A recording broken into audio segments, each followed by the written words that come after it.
Magandang umaga sa inyo lahat. Narito po ating magiging lagay na panahon sa araw nito.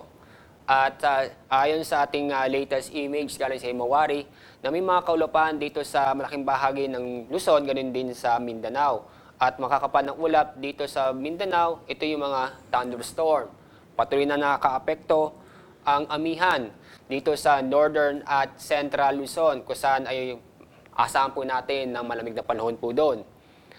Para sa araw nito, dahil sa amihan, inaasahan po natin ang Quezon Province, Bicol Region, Eastern Visayas, Davao Region at Caraga ay makakaranas ng maulap na may mga light to moderate rains at thunderstorm.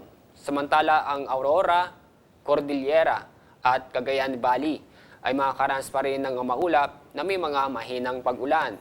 Samantala ang nalabing bahagi ng bansa kasama ang Metro Manila, ganun din ang Palawan at ilang bahagi o ilang parte sa Mindanao ay makakaranas ng bahagya hanggang sa maulap na kalangitan na may mga isolated lamang pag-ulan.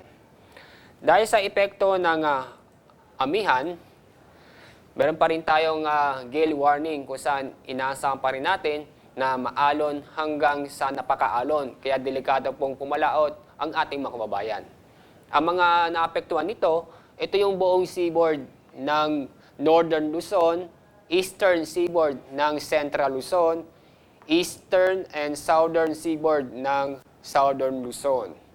Ang mga lugar po na maapektuhan nito ay Batanes, Calayan, Babuyan, Ilocos Norte, Ilocos Sur, Cagayan, Isabela, Aurora, Camarines Provinces, Catanduanes, Albay, Sorsogon, Quezon kasama ang Polillo Island, Mindoro Oriental, Romblon at Masbate. Inaasahan po natin sa loob ng 3 araw dito sa Metro Manila. Ngayon po ay asahan po natin ng bahagyang maulap hanggang sa maulap na paborin na may mga isolated lang o may hinang pag-ulan. At bukas, ganun din po ang magiging lagay na panahon natin, ganun din po sa Miyerkules.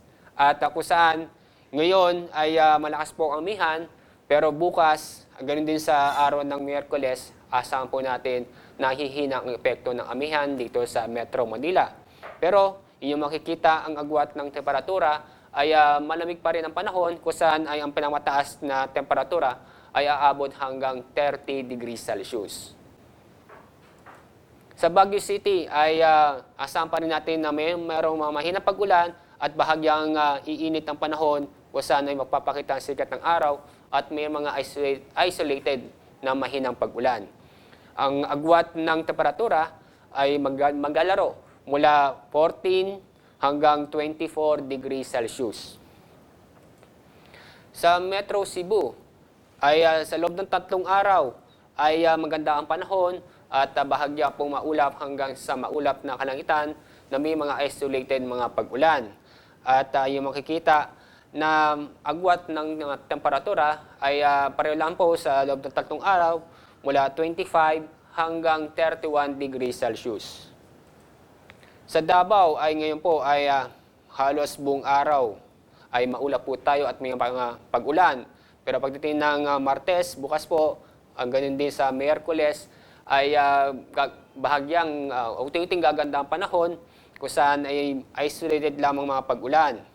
Ang agwat ng temperatura sa Davao ay maglalaro mula 25 hanggang 31 degrees Celsius. Ang araw po ay sumikat kanina sa ganap na 6:15 ng umaga at mamaya po ay lulubog sa ganap na 5:31 ng hapon.